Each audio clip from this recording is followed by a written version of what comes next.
Morning, everybody. Morning. Hello. Hello. Hello. Hi. Hello. Hi. Hi.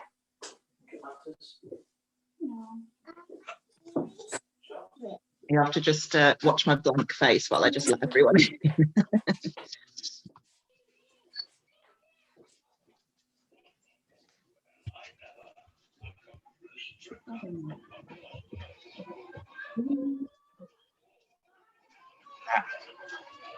Yay, loads of people. That's the dog.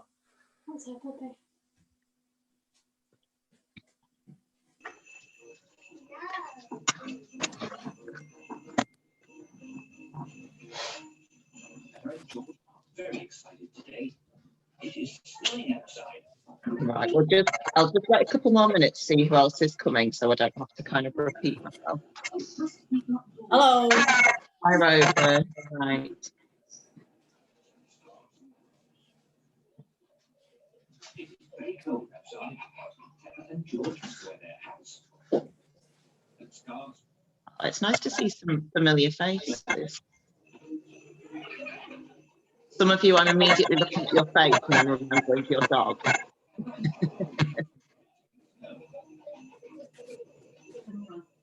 George loved footprints in the snow. Hello. Oh dear.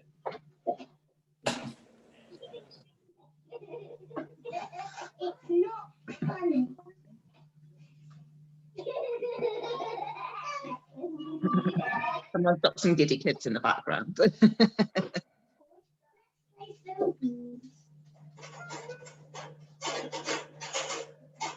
Pepper has made a snowball. Right. Okay. So I'm sure everyone is like well familiar with Zoom by now, as we all are. But feel free to mute yourself if you want to. And if you want to turn off your camera, you're more than welcome to do that as well. What I'm going to do at the end is I'm going to kind of invite questions and stuff. So if you've got questions, then obviously you can, unmute yourself then, or I'll, no, I can't unmute you, you have to do it yourself. So we can kind of do that at the end. There is also, oh, there's someone else there. There's also a chat box. So when you go to the bottom of the screen, where you can click on chat. So what I was going to say was, I know not everyone's kind of really confident kind of speaking in front of other people. So if there was a question that you wanted me to go through, then what you can do is you can type it in the chat box there. And then if you think of anything while I'm sort of chatting through stuff with you, you can always pop a question in the box and then I'll come to any questions that you've got at the end. Okay.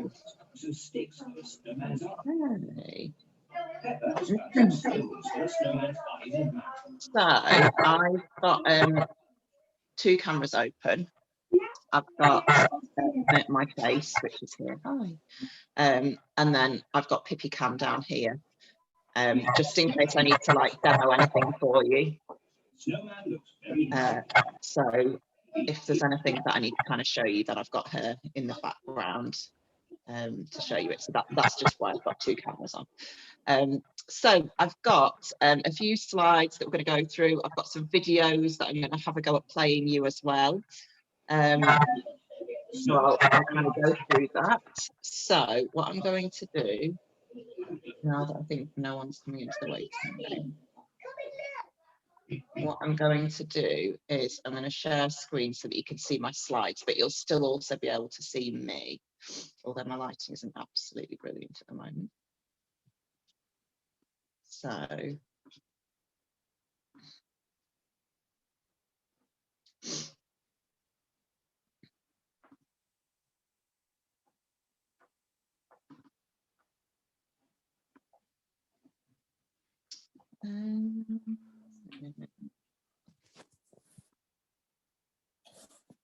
okay, can everyone see that? Someone do me a thumbs up. Thank you. Thanks. Okay. So thank you for coming along. I deliberately, when I was planning this, I deliberately sort of did quite a vague title, Perfect Puppy Webinar, because I always change my mind at the last minute about what I'm going to be talking about, and I struggle with trying to fit too much information into these webinars for people, and I've been told that before, so I'm always trying to kind of compact it down to the most important things. So we've talked before. Can I record this so Rachel can see it later? Yes, you can record it, and then I'm going to record it as well. Am I recording it? I should be recording it now. So yeah, you're more than welcome to record it, but I will also record it and I'll upload it to YouTube as well. So you'll be able to look at it at a later date as well. So it'll be available forever, basically. Okay. Yeah, so I've done in the past, I've done webinars on sort of socialization. I've done webinars on like common problems as well. And what I'll do is I will link you to those at the end of this webinar so that you can see those if if that's something that you're needing, that you're wanting to look at. But today I decided to go with kind of some basic training bits and pieces. So it's something that we've been working on in our Facebook group over the last few weeks. We've done quite a few little training exercises and socialization exercises, but what I wanted to do was just really focus down on some really kind of easy key ones that are going to make a big difference to you straight away. So rather than kind of getting really complicated and teaching you loads of different things, I wanted to pick a few nice, simple, easy ones. So because I've got quite a mixture of people on this webinar, and I've got some people where you haven't picked up your puppy yet, I've got some where you have picked up your puppy, and I know I've got some that are working with me already. So I've tried to make it so that it works for everybody. So those of you that haven't got your puppy yet, hopefully this will kind of give you a bit of an idea of what to get started on when you do pick your puppy up. And as I say, you can make notes and you can kind of come back to this as well. Those of you that have got your puppies, you can either kind of do it along with me, so you can do some of the exercises as we go along, or as I say, you can watch and come back to it at a later date. And anyone that's doing my classes already, you can just join in with it as a class if you want to. So hopefully it works at quite a few different levels for everybody. And as I say, there's going to be time for questions at the end. If there's anything that you think of while I'm chatting, feel free to sort of scribble it down so you can ask at the end, or you can pop it in the message box as well. Okay, right, off we go, she says, and then nothing happens. There we go. Yeah, so this is what I've called it. How to train your way to the perfect puppy. So I know some of you know me already, but I'll do a kind of a very brief intro for those of you that haven't worked with me before, don't know who I am. So I'm Nicola. I have been dog training now for about 15 years. Pretty much since I got my last dog as a puppy. I was born in Lincolnshire in a tiny little village called Woodall Spa, which I always think no one's ever going to have heard of, and then every now and then randomly I'll meet someone who has heard of it or been on holiday there.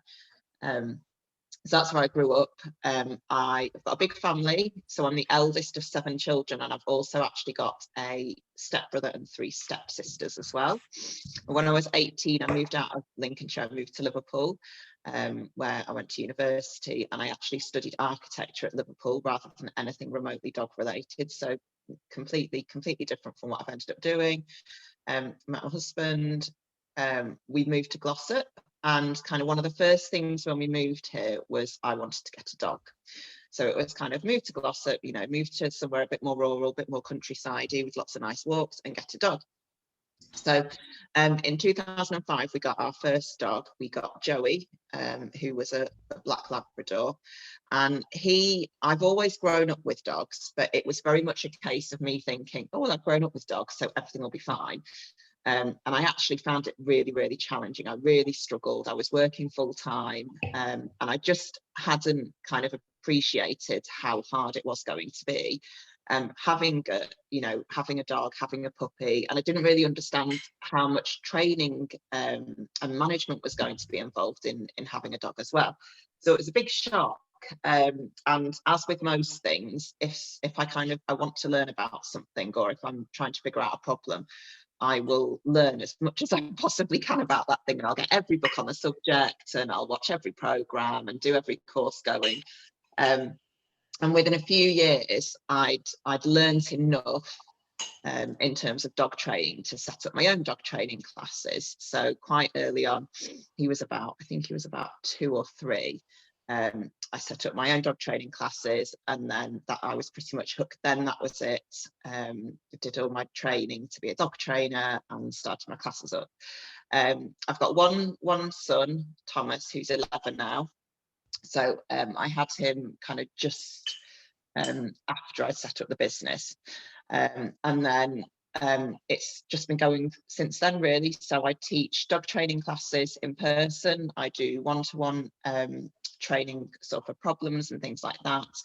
And we do dog walking as well. So I've got a team of staff who do dog walking with me.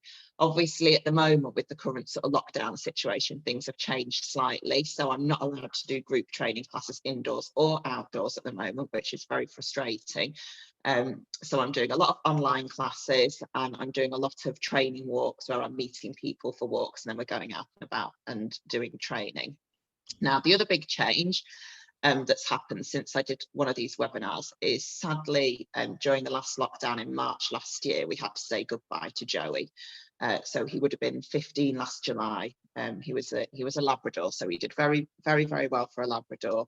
He'd had about a year where he was kind of going a little bit downhill and slowing down and having a few issues and things like that. And in March last year, we decided that kind of it was time to say goodbye to him, and we had him put to sleep. And we had a bit of a break after that. We had a bit of a break of not having a dog, and I was quite keen to get one straight away, and the rest of the family was sort of, happy kind of waiting a little bit. And after much nagging, everyone else gave in and I got myself another puppy. So I don't know where she is now. So it was the end of October, beginning of November, we picked up Pippi. She is a German Shepherd puppy, so we went for a bit of a change. We didn't want to get a Labrador again. We wanted something different because we felt like we'd be comparing too much to what we'd had before. And I've worked with a lot of shepherds and love them, and we've always liked them as a breed. So we spent some time researching a breed, and we picked her up at 8 weeks old. As I say, I think it was last weekend in October last year. So she's 20 weeks old now. So we've very much gone from the lovely, easy routine of an old dog who knows exactly what to do, and we all know each other kind of inside out, and everything just runs really smoothly, to the absolute chaos of having a new puppy, which, no matter how well you try and prepare yourself for it, there's no way of preparing yourself for it, whether you've had a dog before or not. Because if you've had a dog before, it's 15 years since I last had a puppy. So you still sort of forget how tired you're going to be and how time consuming it's going to be. But she's doing really well. She's a typical puppy. She's biting a lot. She's teething at the moment. She's got a lovely nature, a lovely temperament. We're all absolutely thrilled with her. And she may make an appearance or not. She's very, whereas my Labrador was very foodie, as Labradors generally are. And if, as soon as you opened the treat tin, he would be there ready to do a demo straight away. She's much pickier about her treats, and it's very much whether she feels like it or not. So I don't really force the issue with her. So yeah, so that is me. Another thing that I did during lockdown as well, which some of you might have seen, and I think a few of you have got it as well, is I wrote a book. I've been writing it for the last couple of years, and lockdown gave me a good opportunity to sort of finish it off. And I'm trying to get it online as an ebook over the next couple of weeks. So I'm going to be doing kind of a big book launch for that. It is available to buy on the website at the moment if anyone's interested. Okay, so moving. Oh, so this is Pippi. Well, this was Pippi when we first got her. This is Pippi now. She's huge. She's a big, massive, giant puppy. Okay, so top 5 exercises. As I say, I really struggled to narrow this down. I decided to steer away from on-walk stuff, although these can be used on walks. So I decided to steer away from recall and lead work because I think it's really important that you get your basics in first of all. So if they don't know how to do a sit, you're not really going to be able to get them to walk to heel, because you need to get that connection with them. You need to get them listening to you straight away. So we're going to work through sit. We're going to work through on your mat. We've got lie down, we've got stay, and then we've also got name response, which is something that quite often people will say to me, I'm not sure if my puppy knows their name. So I thought we'll add that one in as well, because it's a really good foundation for your recall as well. So they're the exercises that we're going to be going through. So I'm going to kind of talk you through them. We'll have a bit of a chat about where they're going to be useful, because I'm a really big believer in it's no good just teaching an exercise for the sake of it. So yeah, it's really nice to be able to have them to do a sit, but what's the practical application of it? So we'll go through some of those and sort of some typical scenarios where you might use them. And I've got some little videos to go with all of them, because I wasn't, oh, someone else has just come in. I wasn't convinced that Pippi was going to demo everything. So I've got some videos for you. So we'll work through them kind of one at a time. So first off, we have got our sit exercise. Now, all of these videos are on YouTube, so I'm going to send you the links to these at the end of the session so that you can go through them in your own time afterwards as well. So they're all on, I've got a YouTube channel. If you just search for the Puppy Nanny on YouTube, and then you can repeat all of these in your own time as well. We just need to make sure that the sound is on, which is what I just did. Share sound. Okay, right. So we're probably not going to watch all of the videos because that will take us far too long. But I'm going to skip through to the demo bits for you, so you can see. Hi, this is Nicola at the Puppy Nanny.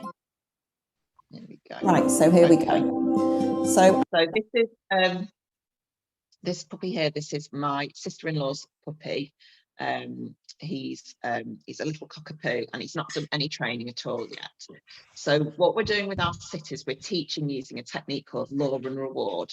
So the way we do it is we hold a treat in front of their nose and lift it up and over their head so that they follow it up. And as their head goes up, their bottom hits the ground. And I'm using the clicker here. So as soon as his bottom hits the ground, I click and treat. But if you're not using a clicker, you just use a verbal cue. So you'd say good boy or good girl and treat them.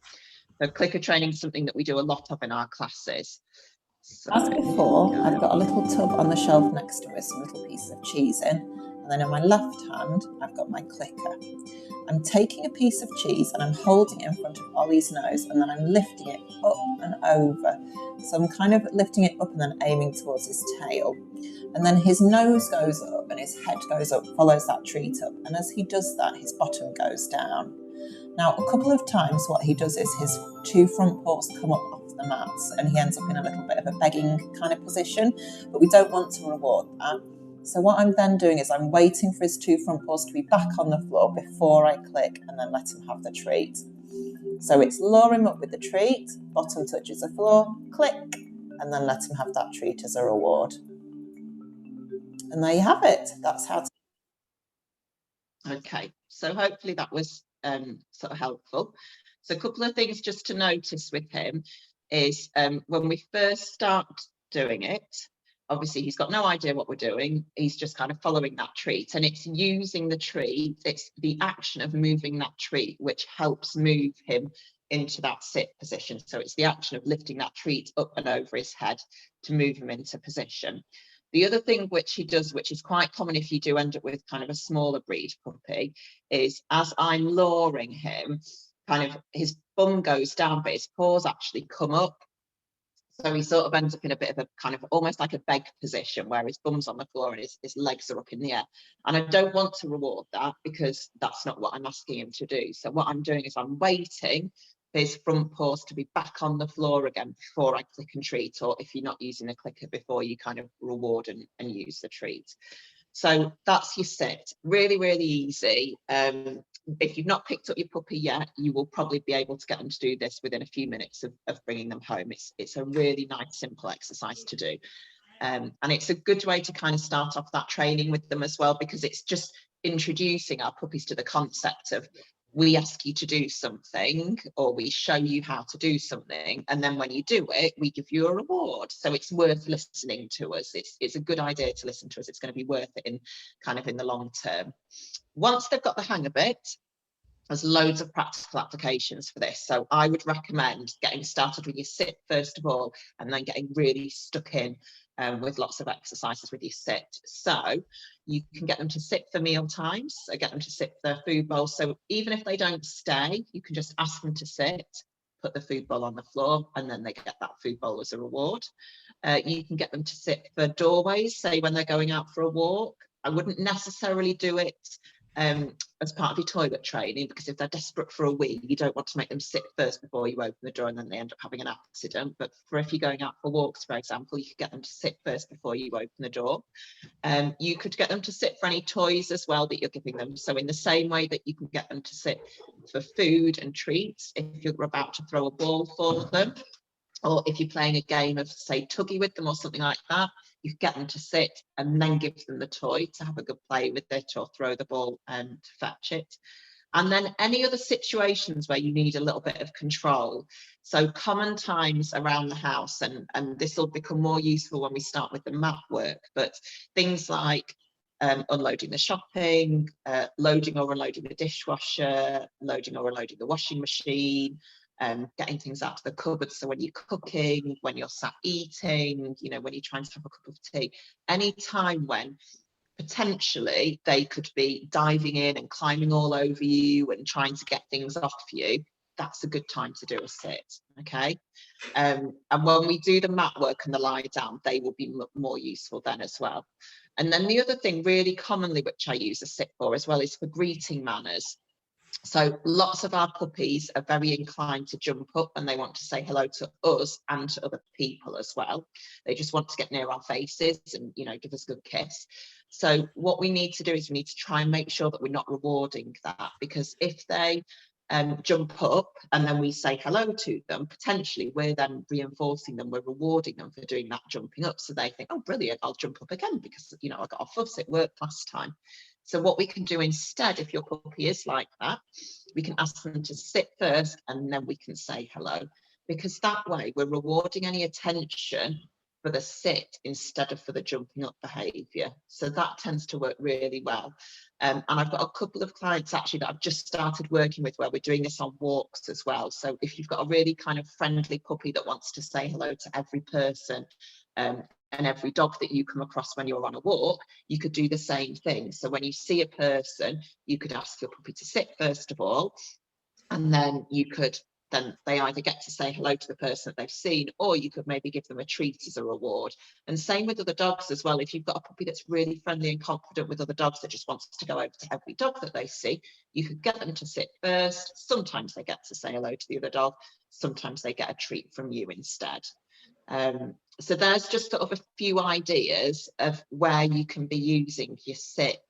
It's, as I say, really simple exercise, but you can use it in a lot of different situations. Okay, so moving on from the sit, this is where I have to go because I can't. Got the hang of this. There we go. So I mentioned before about getting them to go on the mat. Sometimes, especially in the house, you're going to want them to settle down for longer periods of time. And especially with a young puppy, for a sit, you're probably looking at maximum sort of 10 seconds when they're tiny, which isn't necessarily long enough for you to do something like unload the dishwasher or have a cup of tea or eat a meal or something like that. So this is where your mat work comes in. Now, this is something that we've been doing with Pippi since we very first got her home. So you can see on the Pippi Cam, Matt is there. So we have quite a few of these because we can just shove them in the wash nice and easy. So they're vet beds. So if you search online, if you just search vet beds, it's them, and you can buy big long rolls of them, and then you can cut them up into the sizes that you want. So very early on, we've got pieces of these in most of the rooms of the house, and any time that she goes onto the mat, we reward her. So if we see her going onto the mat of her own accord and sitting or lying down or settling down, we will give her a treat for being on the mat. So we're teaching her it's a really nice, positive place to be. Once they've got the hang of that, then we can get them to sit on the mat, and then we can build up the amount of time that they'll be on there for. And it's a good idea to put it on cue. So to be able to have like a word, which means go on your mat, to get them to move out of the way rather than having to like physically, move them.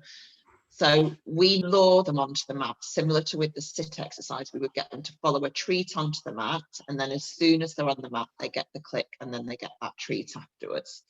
So I've got another little video to show you. And again, I will skip forward to the bit that's got the demo in for you. So this dog, I think this is a dog that I work with called, where is it?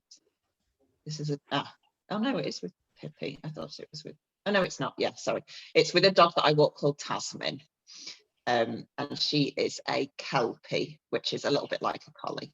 To go on their beds first and then get them happy with that, and then if they're okay with that, then we could add in a sit afterwards. So let's have a look at Tasman. So I've just held that treat in front of her nose. I've just got her to follow the treat onto the bed, and then as soon as she's on there, I'm clicking and treating.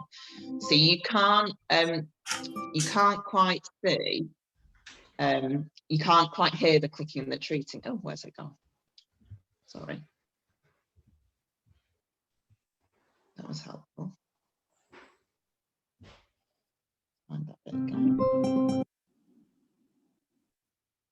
So you can't hear me clicking, but as soon as she gets onto that bed, I'm clicking and I'm treating her.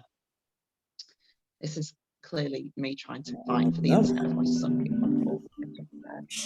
And then what I'm doing once she's been on the mat, I'm just dropping a treat off the mat to get her to move off again, because she's the kind of dog that will just sit there and wait. So all I'm doing is getting her to follow that treat on. Once she's on the mat, I'm clicking and I'm letting her have the treat. To get her off again, I'm just throwing a treat off the mat to get her on.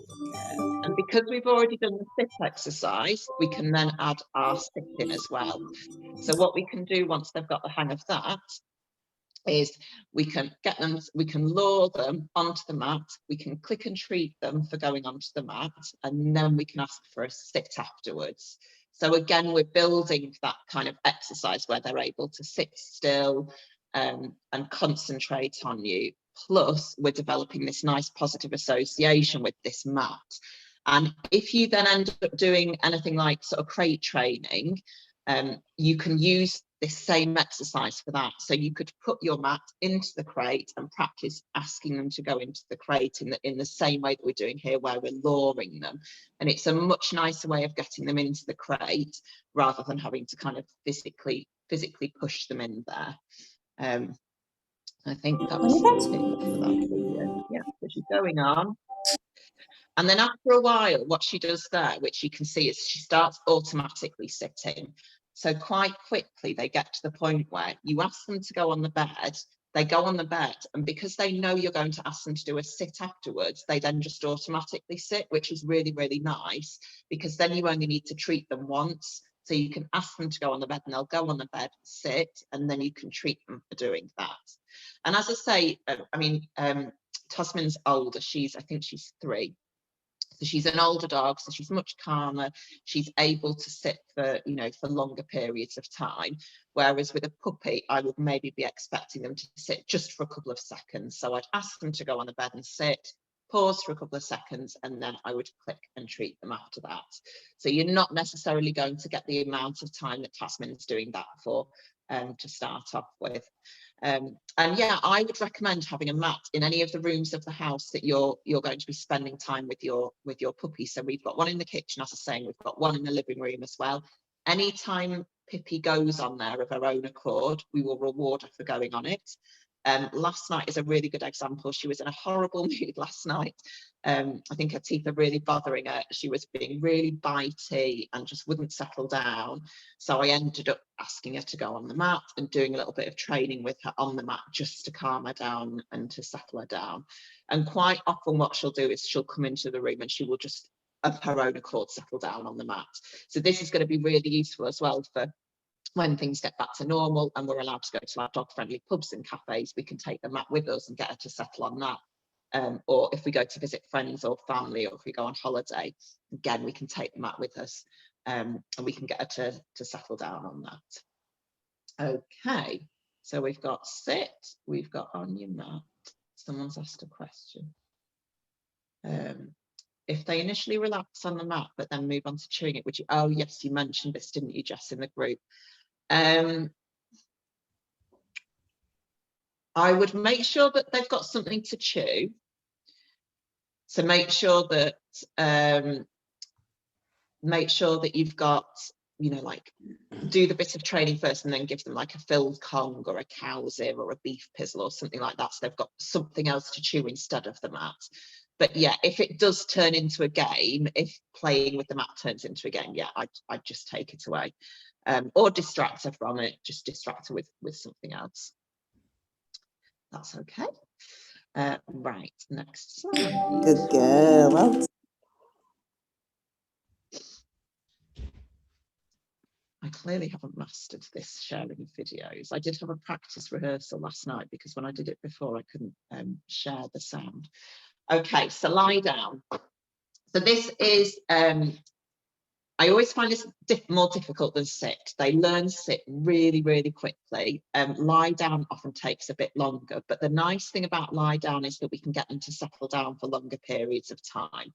So when I mentioned before the practical uses of kind of the sit and the mat, obviously with sit, it's only for a really short period of time that they can do the sit for, whereas with a lie down, we can start to build that up. We can start to build up a sit stay as well as a lie down stay, but we tend to find that they get more comfortable in a lie down, so they'll be able to stay there for longer, whereas sit's more of a temporary position. So with the lie down, we're luring again. So exactly the same as with the sit and the mat exercise, we're luring them. And you need to have a sit first of all before you start teaching a lie down, because you start off with them in a sit. You want their bum on the floor when you start this exercise. So you start off with them in a sit position, you'd hold a treat in front of their nose, and then you'd slowly lower that treat down to the ground. Now, a couple of things quite commonly will happen with the lie down. One is that as their nose goes down, their bottom comes up and they end up sort of in a bit of a play bow position. So if that happens, you just start the exercise again. So you just don't give them the treat, lift it up again, get them back into a sit and start again. And you might need to do that quite a few times for them to realise that their bum needs to stay on the floor. The other thing that can sometimes happen as well is that we just move too quickly with the treat, and you need to really take your time because you want their nose to stay with the treat. If you move the treat too quickly, they're still going to be in a sit and your treat's going to be on the floor, whereas you want their nose following the treat the whole way down. And the way to think of how you're moving the treat is to think of moving it sort of down in a straight line first, like I'm doing there, so their nose touches the floor, and then pulling it away from their body so that they lengthen out and their tummy touches the floor. So as soon as their tummy touches the floor, that's when you're going to reward it. Okay, so I've got a video for that. Let's find the right bit.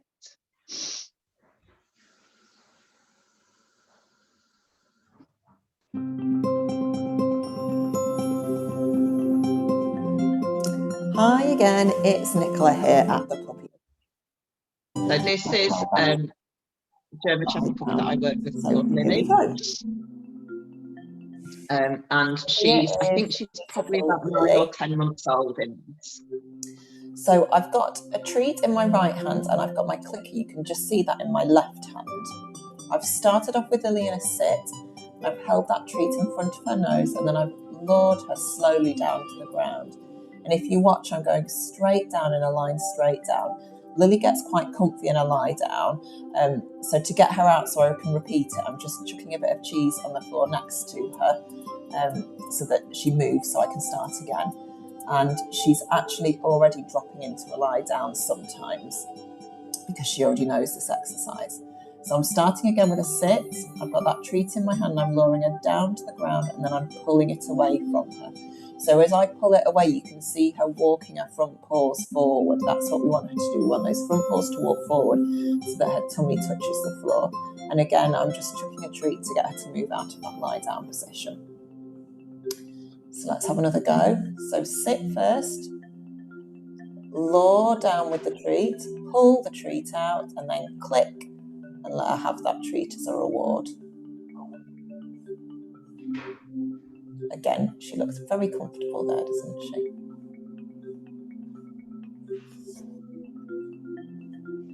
Okay. So the video then goes on to talk about how to get rid of the treat as a lure, but I'm not going to kind of go through that with you today because that's sort of the next step. You want to make sure that you're at this step with them first of all. So obviously Lily already knows a lie down, but she's quite good at demoing because you can see the two parts of the exercise. You can see me luring her down first and then pulling the treat away. I'm doing it on carpet here as well. I find that generally most puppies tend to prefer to do it on a soft surface. So for example, I would definitely not be trying to teach them to do this outside at this time of year when it's wet and cold. You want a nice soft surface for them. They're going to be much more likely to get comfortable if it's a nice soft surface. So that's why I tend to use the mats. Again, the mats are good for training because it's soft for them and they can get comfy and settled on there. So a couple of questions about this one. So Bilbo goes onto a spread will bark to let us know he's done it. I've been ignoring his stops. Yeah, it sounds like so Deborah's just said there with Bilbo that he goes on his bed but will bark to let us know he's done it. So he's just very quickly realised that if he goes on his bed, he should be getting a treat. So if you don't treat him straight away, he's barking to let you know that he deserves a treat. They're not daft, are they? So yeah, all I would do is I would try and get the treat in either before he barks or wait for him to stop barking before you treat him. Okay. Carl said Olive can do a lie down, she jumps into the light. Yeah, that's absolutely fine. So once they've got the hang of it, so my Labrador was always quite clumsy about getting into the lie down. He always had to do the sit first and then really kind of awkwardly got into it, whereas Pippi just seems to drop into it really, really quickly. So it doesn't matter if they start missing out the sit. It's fine to keep the sit in there, but it doesn't matter if you don't do the sit at all. Rachel's just asked, do you use cheese for treats for puppies of all ages? Yeah, I do. So I would, if they've not had something like cheese before, I would cut them up into really, really tiny pieces. So sort of like a little fingernail or half of your little fingernail. And I would add that in as the only treat that day, just so that you can keep an eye on them for sort of 24 hours afterwards, because obviously it is quite rich. You know, we don't want them getting upset tummies. Cheese is one of my sort of go-to training treats because it's really high value. You know, it's not, they're not getting it as their main food. So it's something super exciting for them. I've always got it in the fridge and it's dead easy to kind of cut up into little bits. You tend to find that it depends on your dog. Again, with my Labrador, he would eat anything. But having said that, if I got out some cheese or a bit of chicken or hot dog sausage or something like that, he was definitely much more focused, and he was definitely better when there were distractions sort of out and about on a walk if I had really exciting treats. So even if they are happy taking biscuit treats or shop bought treats, it's still worth trying some other treats so that you can see the difference that makes to your training with them. So yeah, I tend to use cheese, I tend to use little bits of hot dog sausages, and I'll use little bits of cooked chicken as well. If they've got slightly sensitive tummies, cooked chicken's kind of a good one as a sort of a safe one to use because it's fairly gentle on their tummies. Okay, so with the lie down, once they've got the hang of that, what we can then do is we can get them to settle into that position, as I said, for longer periods of time. So this gives you more time then to get your jobs done, to get your, you know, your dishwasher unloaded or your washing and what have you. And what we want to do is we want to build that up to getting them to do a stay. And teaching a stay is the same in a sit and in a lie down. So once you've got like the concept of teaching a stay, then you can do it with both of the exercises. I normally start off doing a stay in a sit just because we've taught sit first of all, but there's no reason why you can't start doing it in a lie down once they've got the hang of that. And as I say, in a lie down state, they will tend to settle for long periods of time, because when they're puppies, they get tired quite quickly with their training. So you'll be surprised at sort of how tiring a short, like 5 or 10 minute training session is for them. So if they're going to get tired, obviously it's nicer for them to be in a lie down whilst they're doing it. So the idea with the stay is, what we're doing is we're rewarding them for staying in that position, and we're not releasing them from it. So whereas before, when we're doing our sit and our lie down, we ask them to sit and then we give them a treat, or we ask them to lie down and then we give them a treat. They know when they get that treat that they can get up out of that position, so they know that the exercise is over. So the way that we build up our stays is just by delaying that period of time before they get the treat. So for example, if you're asking them to do a sit, normally you'd say sit when their bum touches the floor, good girl or good boy, or click, or and then give them the treat. What you could do is ask them to sit and then just pause for a couple of seconds and then give them the treat. Same with your lie down. You could ask them to lie down, pause just for a couple of seconds, and then give them the treat. And the other thing that you can also do is you can reward them for staying in that position. So you're kind of building up, getting them to settle for longer periods of time. So with your lie down, you could ask them to lie down and kind of reward them whilst they're in that lie down position so that they stay there, and then quickly get another treat out to reward them again. And the mute off the telly. And then do it again. So basically what they will learn is, as long as they stay in that lie down, every now and then you're going to give them a treat as a reward. So they're getting a Can't hear Amelia. Position. I'm just going to mute somebody that's just come on. Sorry, no offense. Right, so I've got a little video for you for the stay exercise. I've tried to do like a mixture of different demo docs so that you can see as much as possible kind of who different dogs, so that you've got different examples of what they're like, because they're all so different when they learn things, and you'll tend to find that some things they'll pick up really quickly and some things they'll take longer to get the hang of. So this one is, we're doing stay with Lily again, and I'm using the clicker here.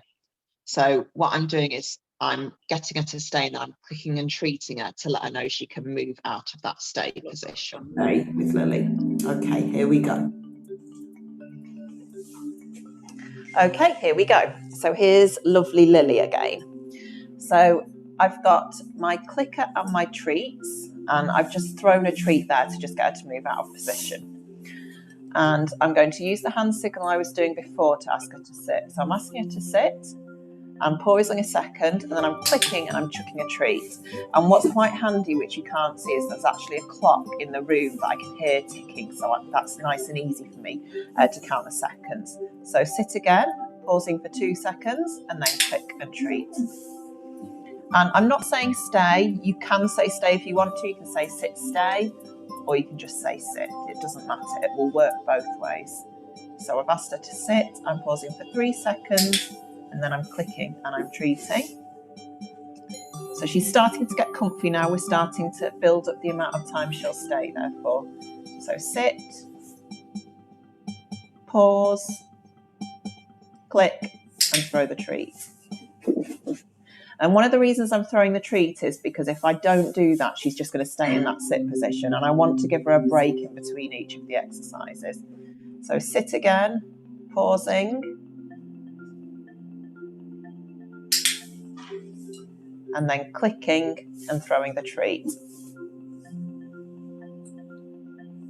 She gets a little bit distracted then because somebody walks past the window. So even though we're not actually testing our stay here around distractions, she was able to stay when a distraction went past. See how she keeps looking? She's looking out the window at somebody walking past the house. But she's able to focus back quite quickly. Good girl. Okay, so we're sitting, we're pausing. I'm not doing anything at all while I'm pausing, I'm just waiting there. And then click, and then treat. Getting longer and longer. So sit again, pause. I'm counting in my head because if I count out loud, she might start to associate that with the sit. And we don't want her only sitting if I'm counting. So I'm making sure every time I do it, I'm just counting in my head. Sit again. I'm pausing. And I'm keeping my body still while I'm pausing. I'm not moving my hands or anything like that. And then as soon as I've counted to the number that I'm at, I'm clicking and then I'm treating. Okay. So what I'm doing there is I'm just building the sit stay up by 1 second at a time. And I would definitely do that if you've not done this before with your puppies, because what I find is people tend to get really optimistic with their stays and they'll try and go for like a 10-second stay or a 30-second stay quite quickly. And we need to build up those foundations first of all so that they get the hang of that. And then once they've got the hang of that, then you can start to increase the timing. So I'm literally doing 1 second sit stay and then a 2-second sit stay and then a 3-second sit stay and then building it up a little bit at a time. And then I would do exactly the same with a lie down. So I'd ask her to lie down, I'd count 1 second in my head, and then I'd click and treat. And then next time I'd count 2 seconds and then I'd click and treat, and so on. So I just add on 1 second at a time. Now with your stays, there's 3 things that you want to work on. And you might read them as, you might have seen them in books and things as the 3 Ds. So there's duration, which is building up how long they'll stay for, which is always what I work on first. There's distance, which is how far away you can move from them. So whether it's 1 step, 2 steps, whether it's into the other room and back again. And then the third one is distractions. And that's the most kind of important one because that's going to be really practical for you. So once I've got to the point where she can do a sit stay for 10 seconds, what I could then do is I could get her to sit stay and I could go and flick the kettle on and go back to her and release her, or go and open the dishwasher and close it again and then go back to her, or switch the washing machine on and then go back to her. So it's adding in little tiny little distractions a little bit at a time, so that she's getting used to the fact that when she's in the sit or when she's in the lie down, there's lots of different things that are going to happen. It's not just they're sitting and they're lying down for no reason. And it's not necessary that you're going to be stood in front of them all the time, because as I said before, in practical applications, the best way to use this is so that you can get things done whilst they're, whilst they're settled and whilst they're calm. You can also use this when you're out and about on walks for things like crossing the road as well. So asking them to sit and stay while you wait the cars to go past, and then clicking and treating before you cross the road. And that way you've not got them kind of lunging on the lead or trying to pull you into the road or anything like that. So from a safety point of view, it's a really nice one to use out on a walk as well. Okay, so that is our stay. I think there was another question. How many cheese treats are puppies allowed in one day? Oh, how long is a piece of string? So it depends on your puppy. It really depends on your puppy. If you've got a tiny little Chihuahua puppy, then you're not going to be able to use very much. So with small puppies, what I'll often do is I'll actually grate it and use little tiny bits of grating cheese, and just use that for them. I remember reading in a book years ago actually that a puppy's stomach is roughly about the same size as its skull. So kind of that's how much room that you've got in their tummies for food. So whenever we're using treats as a reward, obviously we don't want to use, more than that. So I would kind of get your little handful of treats out, you know, roughly the size of their tummy, and then that's what you can use for the day. The other thing that you can also do is you can mix your like high value treats in with like their regular kibble. So if you're feeding them like a, you know, like a dry kibble, you could use that as some of the rewards. So you could put them in a bag with the cheese, so they all taste a little bit cheesy as well. And then you're using some of their food allowance for the day as well. So we tended to do a lot of that when Pippi was tiny. We used her food as rewards for her training. We'd have a little pot of it out on the side.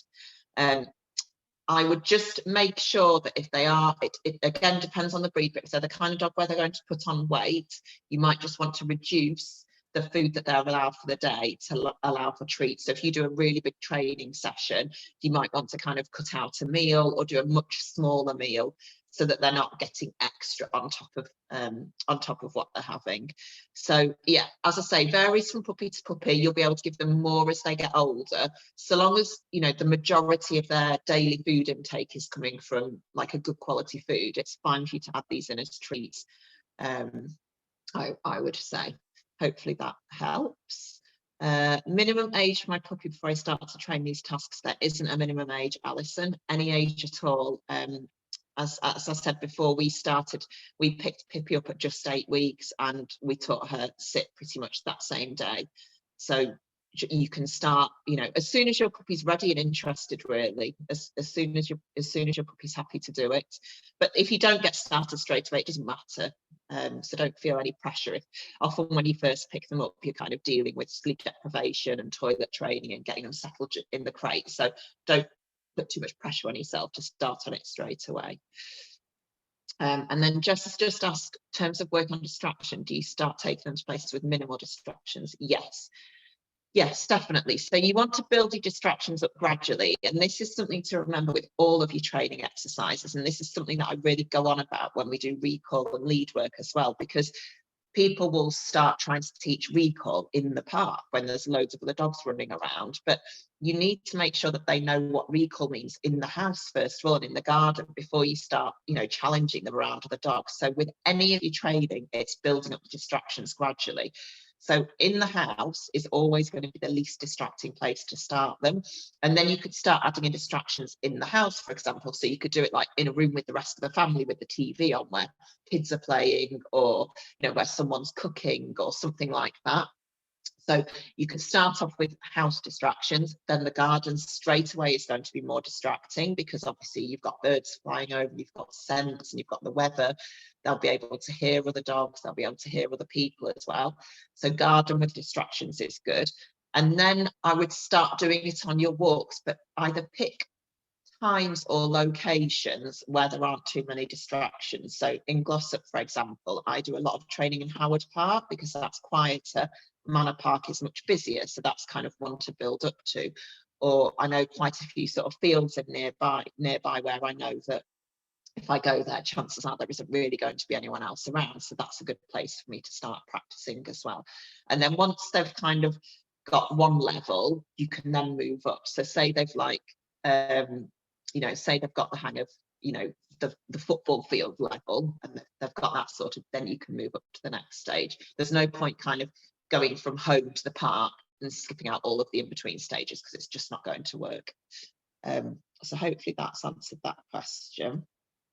How long should you spend training per day and per exercise? Again, it depends on your puppy. Little and often is better. So for example, in our puppy training classes, even though we do an hour's class, we probably spend about half an hour training, because even for an adult dog, half an hour of really focused work is a lot. So we'll do sort of half an hour training, and then we'll do socialization exercises and sort of answer questions and go through problems and things like that. So I don't know, 5 minutes, 10 minutes, a couple of times a day would be lovely.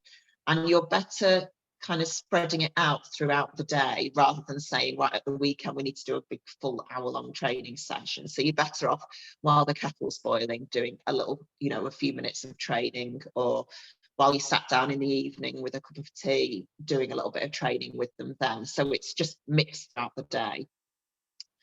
Okay, and then do you ever say stay as a cue after sit?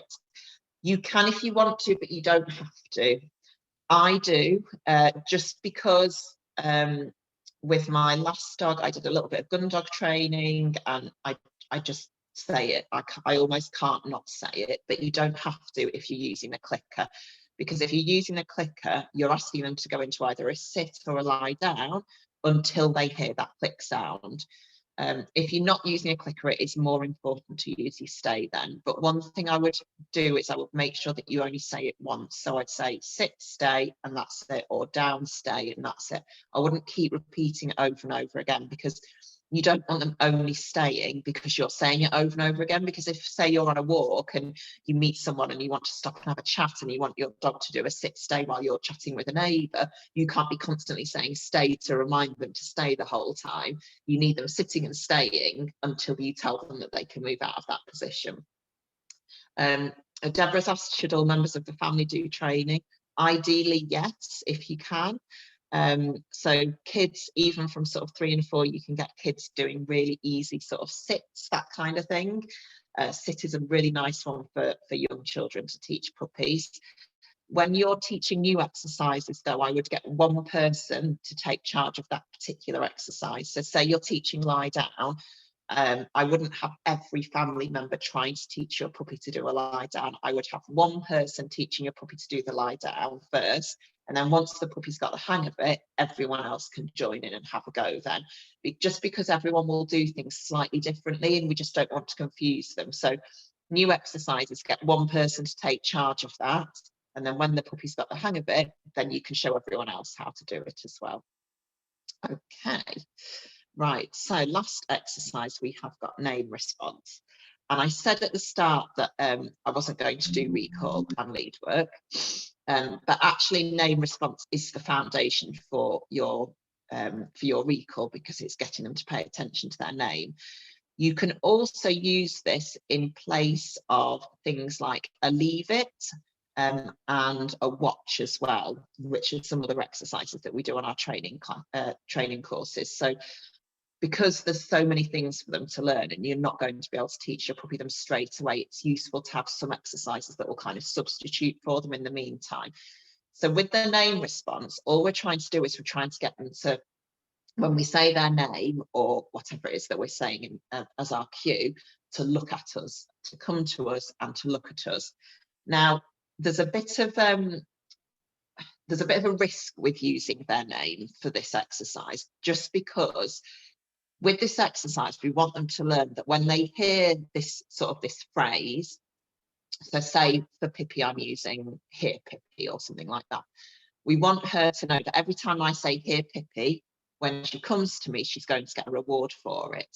If I just say her name, if I just say Pippi, I'm going to say her name loads through the course of the day, just for loads of different reasons. And sometimes I'll have a reward for her, but sometimes I might not. So it might be that I'm sat eating my breakfast and she starts trying to climb up onto the table and I'm saying, get off Pippi, and I'm just using her name kind of in conversation with her. And I'm not going to reward her for doing that. So if I then use Pippi for the name response and the kind of the recall stuff, it's not going to be as powerful, because she's going to know that sometimes I reward it and sometimes I don't reward it. So it's better if we can have something that when we say it, we're only going to say it when we're using it as a training exercise, and we're always going to be rewarding it every single time. So all we would do with this one is we would say their name with whichever word you're using. So like for Joey, I used to say, Joey, come. You could say, come here, Pippi, come, Pippi here. You could even say something that isn't their name at all. So I use lots of this way, let's go, those sorts of phrases that, again, I'm not going to say during kind of general conversation. And all you're going to do is you're just going to say your phrase and you're going to give them a treat. So they start to pair that phrase with a treat afterwards. So I've got a very quick video of this one, and then I'm going to see if Pippi will do a little demo of this last exercise. So this is a puppy called Daxi, who did an online course with me during the first lockdown last year. So what they've done here is they've taught, the cue word they've taught is look at me. So they've taught her when they say look at me, and then when she looks over, then they treat her.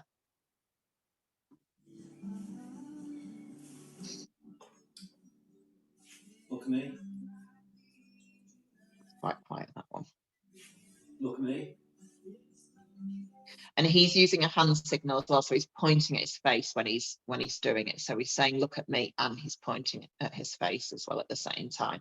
You don't necessarily need to have a hand signal in there, because if you do end up using it as your recall, you want it on a voice cue, because if they're not looking at you, a hand signal's not really that much use.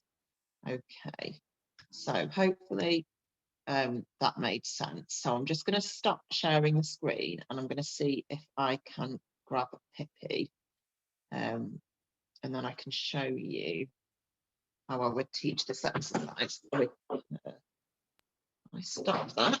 Just talk among yourselves for a minute.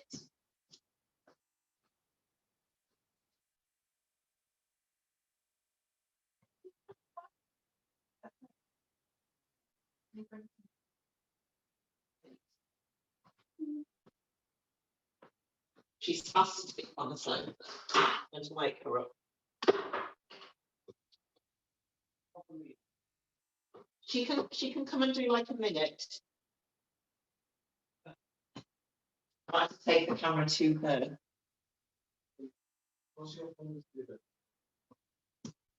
So I'm going to be on the Pippi cam.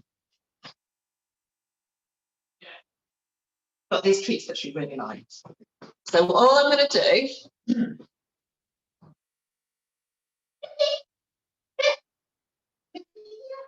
Good girl. So all I'm doing is I'm saying my word, and I'm just giving her a treat.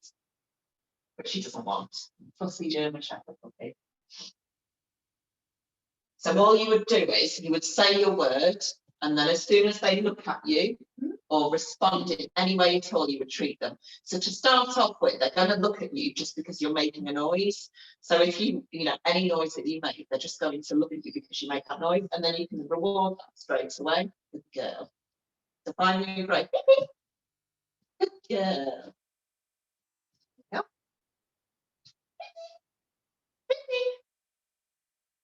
That's bad. We've lost her. That was it. That's why I had pre-recorded videos. She's like the most reluctant. She's like the most reluctant demo puppy. I just always seem to time these things when she's like just had a walk, because I think, well, then she's going to be better behaved, but then she doesn't want to join it. Right, so I'm going to just go back to screen share. So as I say, with that one, I would use that in place of recall, because obviously if you say your cue and they look at you, they're coming to you, they're not distracted by anything else. I would also use it in place of leave it as well. So leave it is something that takes quite a while to build up, but for now, if you're on a walk and there's something that they're interested in or distracted by, like if there's something on the floor that you don't want them to pick up, or if they see something, if there's another dog chasing a ball and they think, oh brilliant, I want to go and chase after that, and they're on lead so you can't let them, you can call their name again, they focus back on you again. And just generally for moving them around as well, so if you need them to move kind of from the house to the garden or the garden to the house or something like that, you can call them and then reward them for it, rather than kind of physically having to move them from one place to the other. Okay, so just to recap, we're coming to the end of sort of the training bits and pieces. So we've got the sit, we've got the on your mat, we've got the lie down, we've got the stay, and we've got the name response. So if you're going to start with anything, they're definitely the 5 that I would start off with your puppies. So I've mentioned a couple of times about the training courses that we're doing. So at the moment, most of the things that we're doing are online. So I've got a couple of kind of different courses that if you wanted to kind of work a little bit more deeply on this, you can do. So I've got my Perfect Puppy course, which is a live video class at the moment. And then I'm also doing training walk courses as well. So if it's more kind of outside stuff that you're wanting to work on, like recall and lead work, I'm doing training and socialization walks.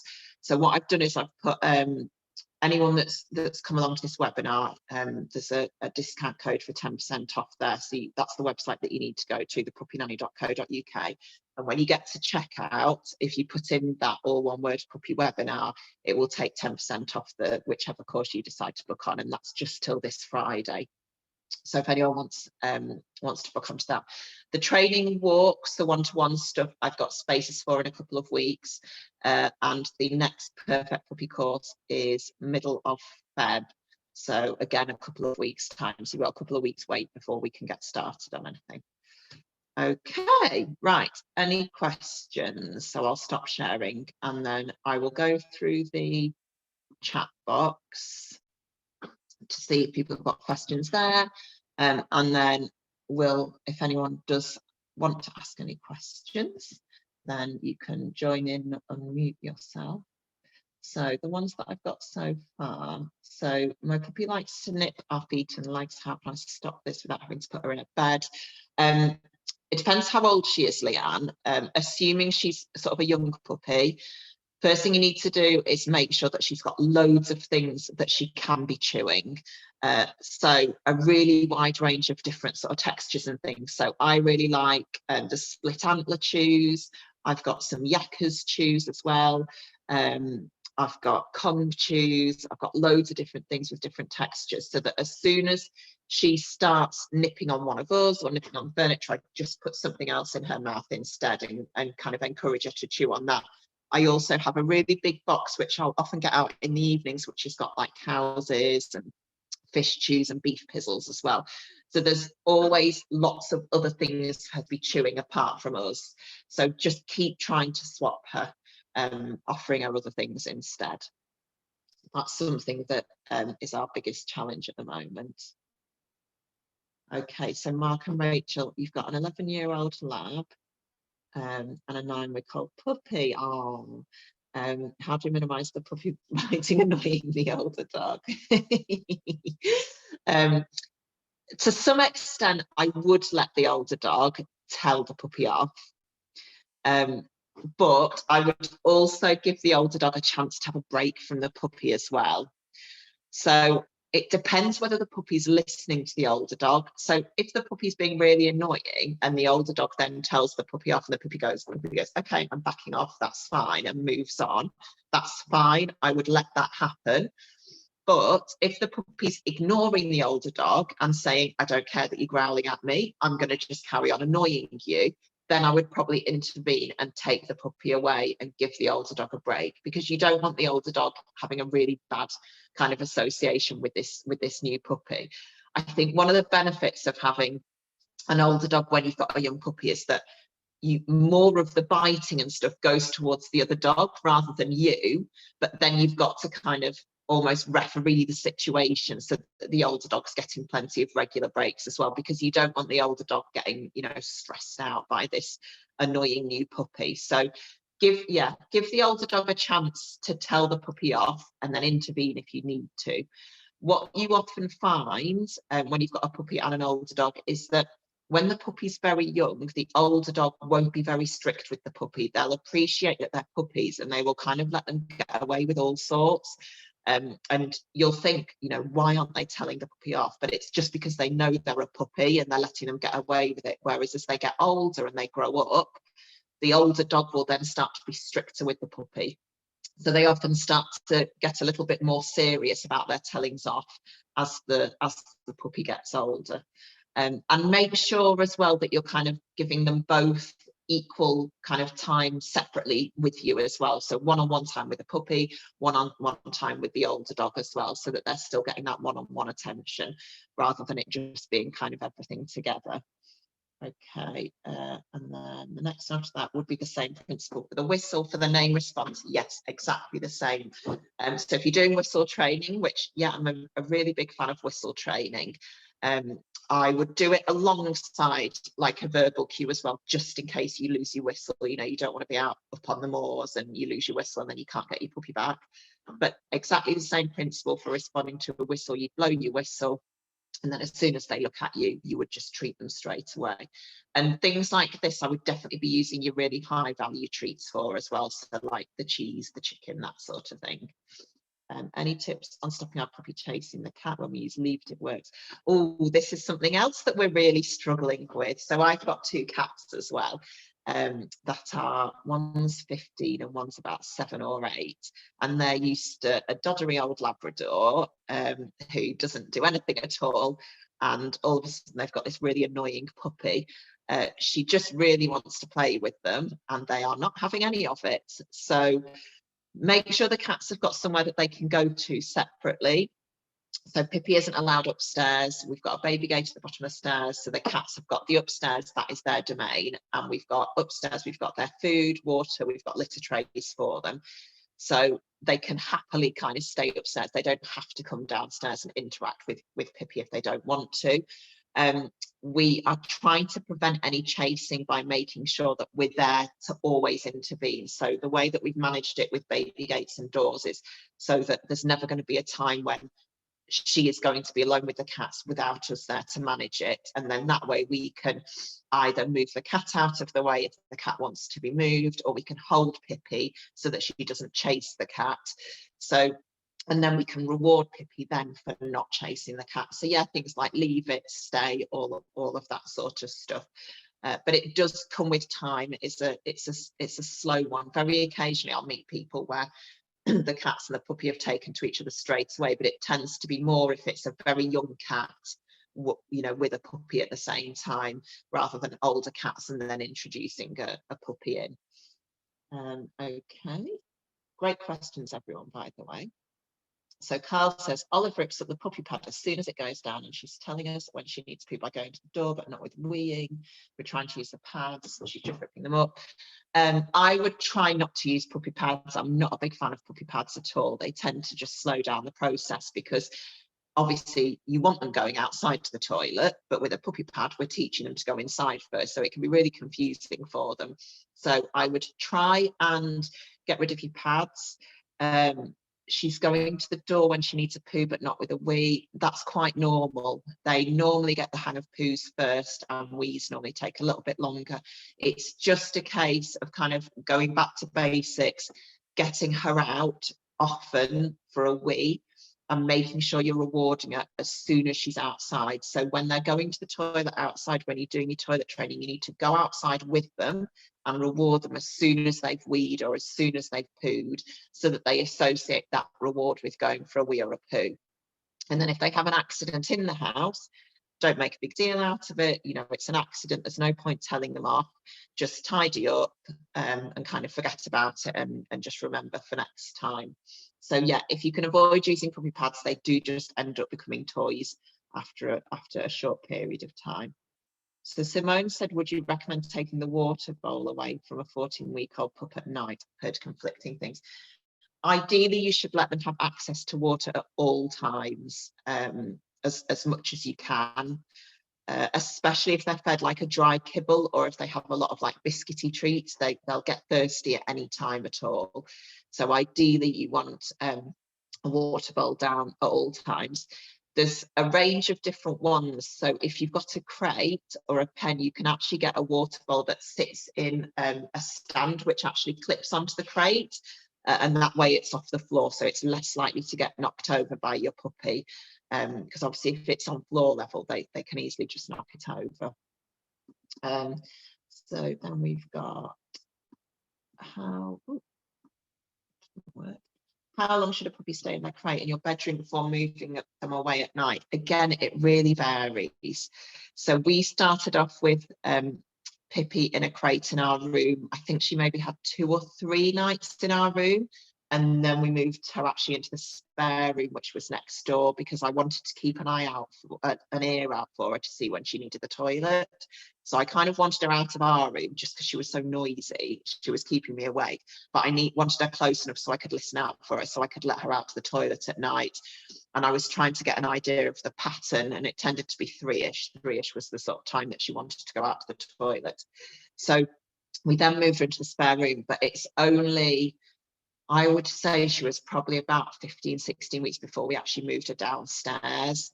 So she was upstairs for quite a long time. We probably could have done it sooner, but it was just that I also used the crates for nap times during the day.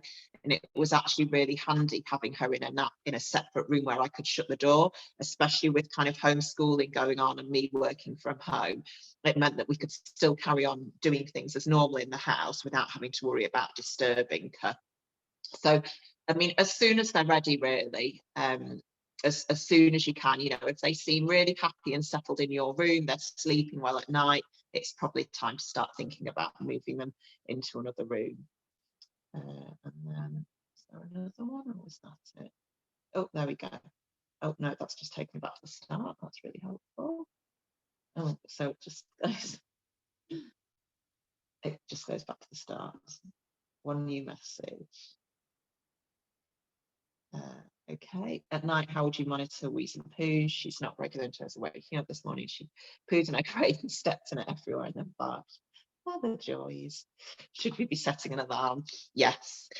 Yeah, so what we did with Pippi was, as I say, she used to go to the toilet. She's got a bladder of steel now, this puppy. I've never known anything. Even when you let her out in the morning, after, you know, if she's been in her crate like overnight for sort of 9 or 10 hours, and you'll let her out and she's not that fussed about going for a wee at all. She kind of stretches, mopes around the garden a bit first of all. And Joey wasn't like that at all. He was about 7 months before we toilet trained him fully. What we did was, yes, so we listened out for her when she was kind of moving around in her crate, and then we'd let her out for the toilet, you know, straight back into her crate again afterwards. And there was a bit of a pattern. It was sort of around 2 or 3-ish. So what we then started doing is we would set an alarm for about 3 in the morning. I know it's horrific, but it's only for a short period of time. And we would take it in turns. One of us would get up, take her out to the toilet at 3 o'clock, back into her crate again. And that way we were waking her up before she woke us up. So it wasn't the case that she was waking up thinking, I need a wee, and it was too late. She was going straight away. We were waking her up first and getting her outside to wee. And then what we then started doing was we would start to push that time back. So it went sort of from 3 o'clock to 3:15 to 3:30 to 3:45 to 4 o'clock. And then I think we got to about 4 o'clock, and then what actually happened is we forgot to set the alarm and she slept through. But if that hadn't happened, we would have just kept going by 15 minutes at a time. And she's been sleeping through the night for quite a long time now.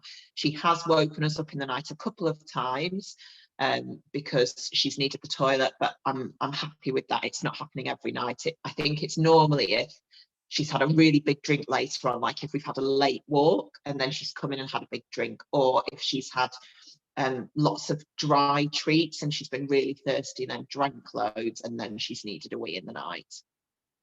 So yes, I would be setting an alarm. So 9-week-old puppy can have chews for distractions. Yes, definitely. I would recommend the split antler chews. I should have got some so I can show you. Split antler chews, you can get full antlers, but the split ones are meant to be more gentle on their teeth. So they have been a really firm favourite with Pippi since the word go. She's had them since 8 weeks old. And the Yackers chews as well, which they're quite hard to get hold of at the moment. It's hardened yak's milk. They go down very well as well. So they're really good. And then they can also have like raw chews as well. So things like rabbit's ears, cow's ears, beef pizzles, that sort of thing, because they're just raw meat. They're just meat chews. So they're fairly good on their tummies. Okay, so Leanne's just said pets at home have the yak chews. That's great. Yeah, that I could normally get them from the wholesalers, and I really struggled to get them. So, and last question that someone's put, 5 mins per month of age, is that, yeah. So for your exercise, the rough guide for not over exercising our puppies is 5 minutes per month of age. So you need to be careful with them because they're growing and their bones are still quite soft when they're tiny and their joints are still forming. And if we over-exercise them, there's a risk that it could lead to arthritis or hip dysplasia or elbow problems and that sort of thing. It's more applicable with larger breeds like your labs and your shepherds and your retrievers, but you still do need to be careful about not over-exercising them, because if they get overtired, they can almost be as badly behaved as if they're not getting enough exercise.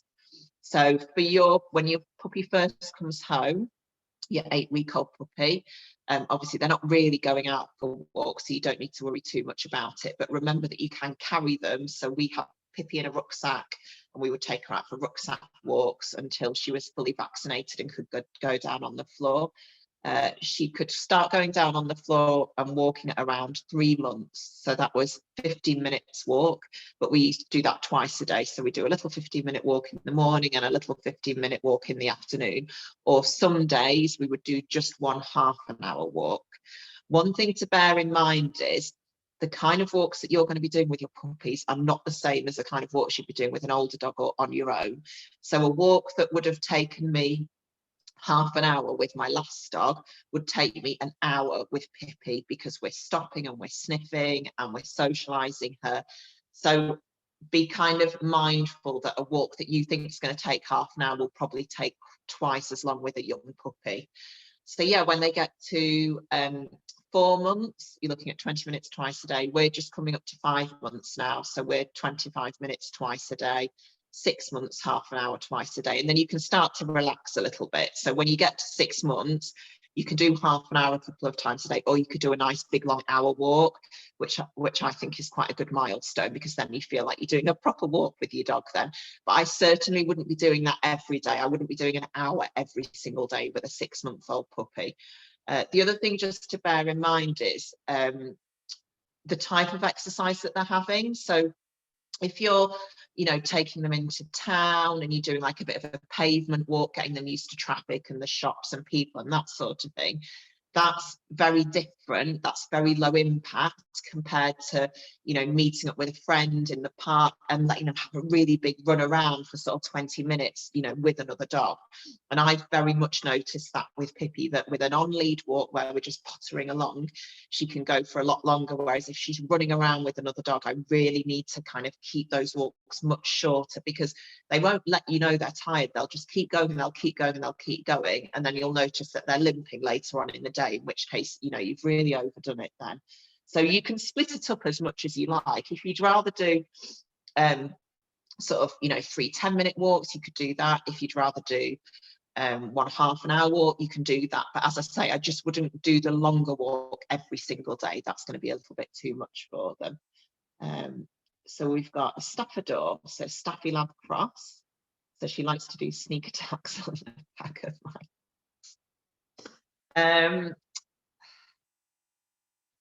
That is a good one. I suppose I'd probably be looking at when she's doing it, like other particular times she's doing it. Could it be because she's hungry? Could it be because she needs the toilet? Is it that she's tired and she's due for a nap? So I'd probably be trying to look at a pattern first of all to see if there's particular times that she's doing it. The other thing I'd be looking at as well is there something that you're wearing which maybe could be encouraging it. So is it when you're wearing like joggers rather than jeans, or is it when you're wearing slippers? So there's something exciting there. Slippers and kind of soft shoes are a real sort of kind of tease for puppies, because they're just like cuddly toys. So have a look at what you're wearing and seeing if there's anything that can that can like reduce that. So I tend to favour jeans because they're a bit more protective. And we're also all wearing wellies in the house at the moment when Pippi gets giddy, because she can chomp away on my wellies and it doesn't hurt, so I can just ignore it. Whereas if she starts chomping away on my ankles when I've got like trainers on, I can't ignore that because it hurts too much. So try and sort of protect yourself so that you can ignore it. Distract her, so give her, you know, other toys to play with instead. But I would definitely be looking at, is there a pattern to this, and is there something that triggers it first of all, and see if you can deal with that first, because you might be able to sense there's a pattern, something that triggers it, and eliminate it altogether, rather than trying to train her out of doing it in the first place. Okay, so I think that's everyone's questions. So thank you everyone for sticking with me. I really hope that's been useful for you. It's always hard for me to tell because obviously I'm just sort of talking to you. So as I say, I just kind of picked these sort of 5 exercises that you can start with them straight away, even if they're not out and about on their vaccinations yet. If you want to look at more about socialization, there is a socialization website, socialization video on YouTube. So I'll just show you the page. So these, what I tried to do is I tried to upload all my videos here so that you can see. so that you can go through those. And I'm always putting new ones on all the time as well, but it just takes me absolutely ages to upload videos to YouTube for some reason, especially if I'm fighting with everyone else for the internet. So this is my YouTube channel here. So you've got the ones that we've just done. So we've got the stay, the bed, the lie down, the sit. There's just some little Pippi videos. There's some socialization ones, like getting them used to socializing to sounds, that sort of thing. There's a socialization webinar there, which you can have a look at. And there is that one there, which was just some ideas for fun things with your dog during lockdown as well. And there's just some more, a lot of these are just little Facebook Live videos that I did during the last lockdown. So there's things about crate training, there's things about biting and chewing. There's loads of different things. And as I say, I am putting new things on there all the time. So feel free to sort of have a little browse through there. And then for the training classes, it's the Puppy Nanny website that you need, which is this one here. And if you go on Perfect Puppy Courses, which is there, there's all of these. So any of the home training ones at the moment, I'm doing either via video or we're doing training walks where I meet you for a walk. And then this is the Perfect Puppy course, which is this one here. This is kind of the main one. And that's the one where we do this all via live videos. And there's also a load of supporting videos and handouts as well that run alongside it. So I've got spaces on there. Let me just double check. I can check the date right now. So we've had we've just had my first graduates of 2021. And Pippi was in that course as well, so that was quite nice. So we've got a new class starting tomorrow night. That one is already full. There it is, so 21st of February at 5 o'clock, so it's a Sunday again. So if anyone wants to book onto that, you can do. And if that's too soon, the one after that is the beginning of March. So we've got quite a few options there for you. And as I say, if you wanted to do any of the training walks, I'm full next week, but I can start with that the week after. Okay, so I hope that's been helpful. I think I've got all your email addresses now, so you'll all be on my mailing list. So I tend to, most weekdays, I tend to try and send out an email with tips or videos or just updates on what I'm doing with Pippi as well. So you should get those in your email folder. And then on Facebook as well, if you follow me on Facebook, then I've got a couple of training groups in there, which you're all very, very welcome to. And again, putting sort of Pippi updates on there, videos, photos, special offers and that kind of thing. But if anyone kind of thinks of any questions after this session, you know, feel free to drop me a message on Facebook or drop me an email. Leon's just asked what type of mat. So that's a vet bed. So if you just search online for vet bed, when we got Pippi, I just ordered, you can order them in rolls and then you can just cut them up with scissors, and they're quite tough and you can shove them in the washing machine and they last for years and years and years. So they're kind of my preferred mats that I use there. They're quite handy. Okay, you can see some cute puppies. Oh, hello. You never get bored of puppies. They're just adorable, aren't they? Right, okay. So yes, as I say, any questions, give me a shout. Who was Eleanor's friend from Hong Kong? Hi, Alison. Did I keep you up really late, Alison? What time is it? It's actually only 8:30. Oh, that's okay then. That's okay. Yeah, no, it's Good quite good. morning. I'm really used to calls with New York at like 11, so this is early. Okay. It's quite good, but very excited. So thank you. That's okay. You're very welcome. Thank you for coming. Thank you for coming. Oh, and if anyone wants to book as well, you can order it online. And as I was saying to Alison, hopefully in the next couple of weeks it'll be available on Amazon via ebook. But if you want a hard copy, let me know. And if you're local, I'll just hand deliver it next week for you. Okay, right. Lovely to see you all. Take care, and yeah, hopefully keep me posted with your puppies as well.